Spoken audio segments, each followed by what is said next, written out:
क्या आपने कभी ये कविता गाई है?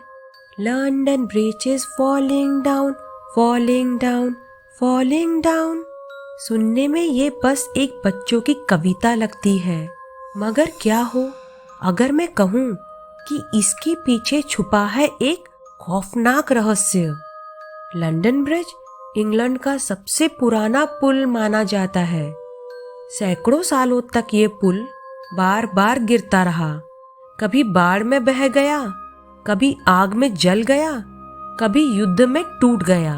इसलिए लोग गाने लगे, build it up with would and clay. लकड़ी बह गई, मिट्टी टूट गई, यहाँ तक कि लोहे की मजबूती भी जवाब दे गई। इस कविता की हर पंक्ति शायद पुल को दोबारा बनाने की एक असफल कोशिश को दिखाती है। अब कहानी यहाँ से और भी डरावनी हो जाती है। पुराने जमाने में ये माना जाता था कि किसी इमारत को हमेशा मजबूत रखने के लिए उसमें एक इंसानी आत्मा को कैद करना जरूरी होता है। Take the key and lock her up.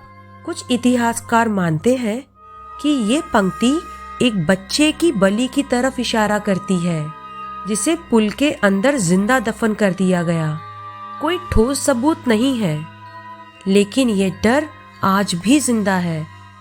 क्या आपने वो खेल खेला है जहां दो बच्चे हाथ पकड़कर एक पुल बनाते हैं और आखिर में एक बच्चा फंस जाता है जब पुल गिरता है और कोई पकड़ा जाता है? क्या वो पल किसी कुर्बानी का प्रतीक हो सकता है? अब ये कविता उतनी मासूम नहीं लगती है ना? क्या ये बस एक कमजोर पुल की कहानी है या फिर सदियों पुराना कोई छुपा हुआ सच? कोई नहीं जानता।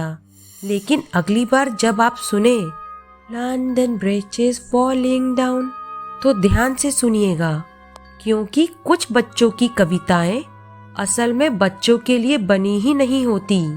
ऐसी और डरावनी नर्सरी राइम की कहानियों के लिए सब्सक्राइब करें, कमेंट करें। क्या आपको लगता है ये कविता कोई सच छुपाती है?